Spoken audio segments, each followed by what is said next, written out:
The wind howled low across the frozen plains, brushing against the sides of the little wooden cabin nestled deep within the northern woods. Smoke curled lazily from the crooked chimney as snowflakes drifted silently through the air, layering the world in a hush of white.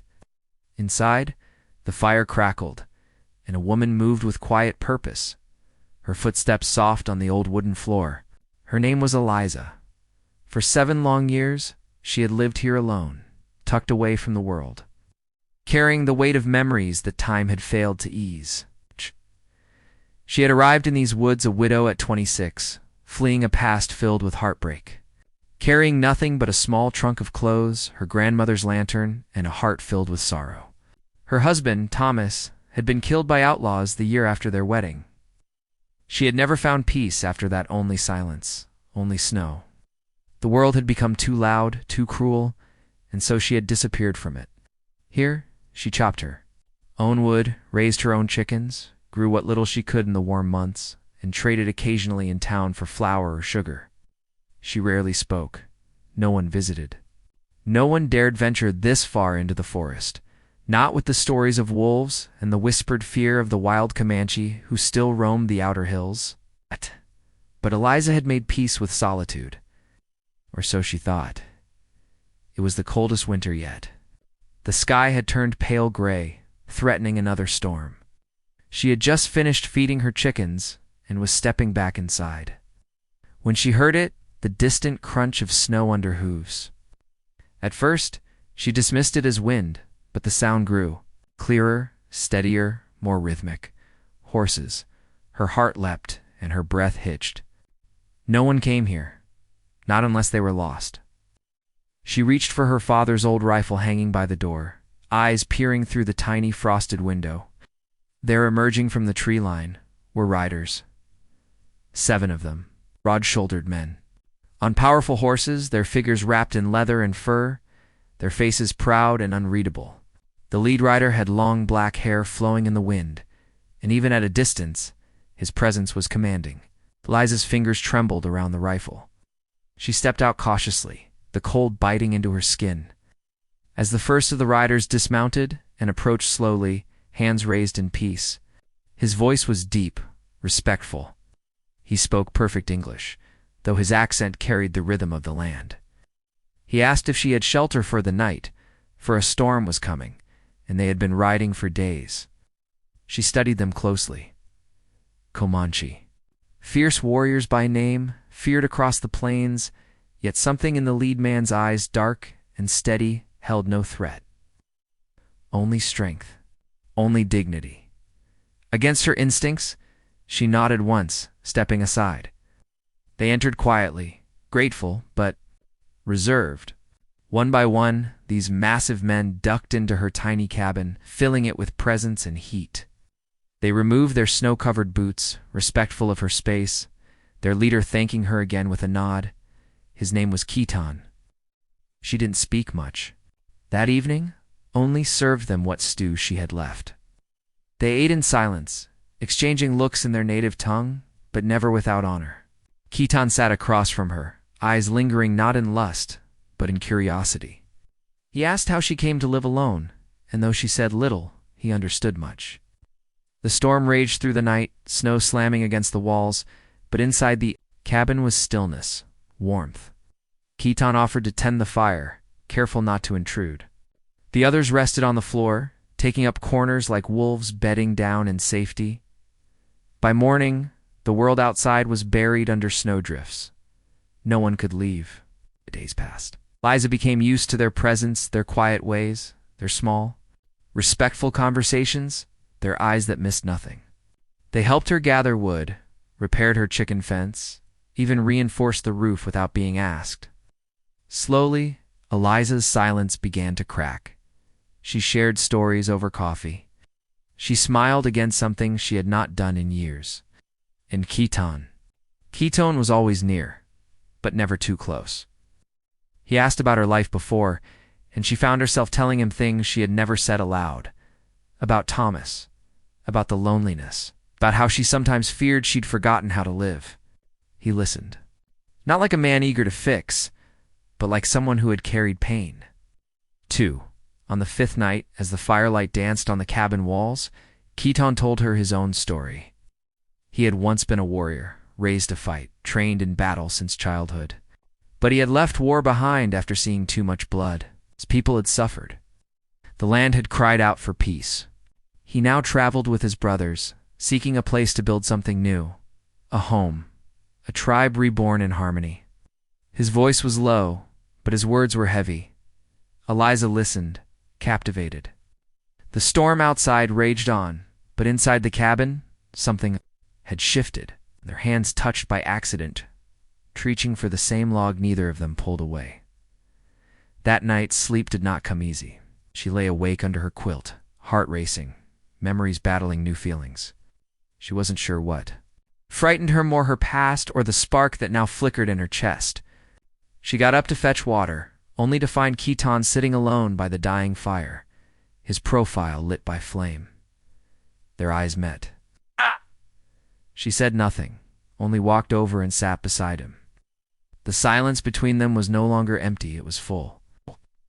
Of what could be, of what she hadn't allowed herself to hope for. He looked at her then, really looked.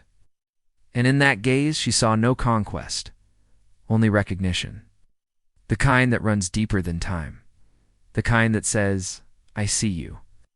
And she did. She saw him too. Morning came, and the storm finally broke. But the world outside was still frozen. The others prepared the horses. It was time to move. Eliza stood on the porch as they saddled up, her lantern in hand. Ketan approached last. He paused, looking at her as if the land itself had spoken. He said if she wished, he would return when the thaw came, not as a traveler, but as a man with something more to offer.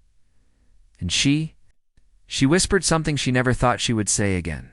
"I like that." The others watched in silence as Ketan mounted his horse and followed the group into the trees. Eliza stood there long after they disappeared, alone once more. But for the first time in years, she didn't feel lost. She felt seen. The snow melted slowly that spring, as if reluctant to release its grip on the forest, as if it too was waiting to see what would come next for the woman in the woods. Eliza spent her days tending to the soil that had long lay dormant, her hands deep in the earth, her thoughts deeper still. Each morning she would glance toward the tree line where the Comanche had disappeared, wondering if her heart had played a cruel trick on her that day if the promise made in the silence of snow would fade like footprints in thaw. But Khitan had not made promises lightly. She knew this, felt it in her bones, in the stillness of her breath, when she remembered the warmth in his eyes. As April turned to May, the forest awakened. Birds sang louder. The river ran freer. Just when she had begun to wonder if she had imagined it all, they came. Not all 7 this time, only 3. And Khitan led them. He rode in calmly, with no dramatic fanfare, only that same quiet strength that had once melted more than snow. Eliza stood on her porch, still in her worn apron, a basket of early radishes in her hand. Their eyes met again, and it was as if winter never happened, as if the months had only been a breath held between 2 heartbeats. He dismounted slowly, taking in her face, her cabin, the smoke from her chimney, as if committing them all to memory. She welcomed him with a single word, "You came." And he replied with one that held more weight than all others. Always. Days that followed were different than before. No storm forced them together this time. The land was open, the sun generous. Khitan and his men helped her repair the garden fence, build new rows, mend the tools she had long neglected. At night, they gathered by the fire, not out of necessity, but out of warmth, laughter, and the beginnings of something new. Eliza and Ketan would walk by the creek in the evenings, speaking of things both simple and profound. He taught her words in his native tongue, beautiful sounds that rolled like wind through pine. She shared her late husband's books with him, and he listened to her read, his deep voice sometimes echoing her own. One evening, under the stars, he told her that his people were looking to settle in peace, that their days of roaming were ending, that the old ways could live beside the new, if only there were enough hearts willing to believe. He said he wanted to build, not to take, to create a home not just for his men, but for those who had no place. Lisa listened, heart swelling. She had once fled from the world, believing it had no space for people like her, broken, weary, too tender for its violence. And now here was a man who had seen the same darkness, yet still chose to plant seeds in it. But peace, like spring, is delicate, and some men do not welcome change. Word had traveled to town. Few fur traders, bitter with prejudice, had begun to whisper about the Comanche presence in the North Woods. Stories twisted, truth bent into fear. One morning, Eliza rode her mule into town for supplies, only to be met with cold stares. A man at the general store muttered, "Comanche lover," under his breath. She left without buying a thing. That night, she told Keaton. He said nothing, only looked into the fire, jaw tight. But she saw the pain in his silence. He had known this would come. Prejudice did not melt with snow, yet he stayed. Days later, the rest of his men joined now, not just 7, but a group of 15. Families, women, children. They had decided to settle in a clearing not far from her cabin near the creek. Lisa watched them arrive with quiet awe. The laughter of children, the rhythm of drums in the evening, the smell of roasted maize. All felt like a heartbeat returning to the forest. But the town did not see life. It saw threat. One night, as Keaton and Eliza sat beneath the stars, a rider came wounded, bleeding, barely upright. He had been ambushed on the trail. 3 white men with rifles. They had shouted slurs, threatened war. Eliza's hands shook as she tended his wounds. Keaton stood, stone-faced, his men silent and still as trees. She feared what he might do, but Keaton had grown beyond rage, told his warriors they would not retaliate. They would protect their families. They would not become the monsters the townsfolk believed them to be. The next day, Eliza rode into town again, this time with fire in her eyes. She went straight to the sheriff's office and told them the truth, that Keaton and his people were peaceful, that they had saved her life, brought warmth and work and purpose into a place where only ghosts had lived. The sheriff, an old man, with too many regrets, listened. But he said the town was scared, that fear made men act ugly, that he could not stop them all, that maybe it was time for her to choose a side. She rode home with a storm brewing inside her. That night, she stood before Keaton and asked, "Will you run again?" He shook his head. Not this time. And then he did what he had not yet done. He touched her cheek, soft and slow, and said, "Not without you." The attack came at dawn, silent and sudden. 5 men on horses, rifles raised, fire in their eyes. But Keaton's people had been ready, not with violence, but with defense. They herded their families into the woods, used smoke and shadows to confuse the attackers. Eliza had taken up her father's rifle, standing beside Keaton at the edge of her porch. A bullet struck the cabin wall inches from her head. She did not flinch. She fired back, not to kill, but to defend. One of the attackers fell. The others fled when they saw that they would not win. When it was over, Keaton walked the perimeter, checking every soul. No deaths, only bruises. The forest was quiet again, but everything had changed. In the days that followed, something shifted in the town. The sheriff himself came riding out. With a white flag, shame in his eyes, he had heard what happened. That Keaton's people had shown restraint, defended but not attacked, protected not just their own, but even the settlers' trail nearby. Slowly, conversation began, tense, careful, but real. Keaton met with town elders under Eliza's roof. They discussed trade, land, peace. A tentative agreement was made, and in the middle of it all stood Eliza, not as a bystander, but as a bridge. Weeks passed. Summer bloomed. The Comanche settlement grew dense, became cabins, pathways carved, out gardens tilled. Eliza's home was no longer alone.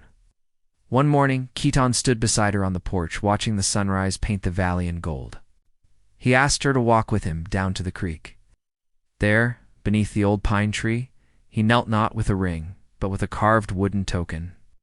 a symbol of unity from his tribe. He asked her not just to be with him, but to become part of his people, to teach them, to grow with them, to build a new story from the ashes of the old. And she, with tears on her cheeks and light in her chest, said yes. That night, the fire burned high. Songs were sung in 2 languages.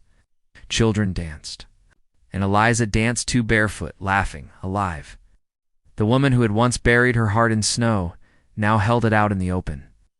Unafraid, they were married in a simple ceremony beside the river, with Ketton's people on one side and a handful of townsfolk on the other. Unity did not come easily, but it had begun. Seasons turned again. Eliza taught children to read. Ketton taught them to ride. They planted fields, built bridges, wrote letters to leaders beyond the mountains. Peace, fragile and fierce, took root, and sometimes when the snow fell again, Eliza would light her grandmother's lantern and stand on her porch, just as she had that first night, and remember? Remember how silence had once been her only companion? And how on a night of snow and fire, 7 warriors had changed everything. But most of all, she remembered the look in Ketton's eyes, the one that had said, "I see you." In seeing her, he had given her back to herself. So if you've ever felt forgotten, ever felt like your story had ended, remember Eliza. Remember that love does not always ride in with fanfare. Sometimes it walks through snow, knocks softly at your door, and waits until you're ready to say yes. And if this story moved you even a little, consider subscribing to our channel. There are more stories waiting in the wild places of the ebb. World stories of courage, of love, of hope. Let's walk into them together.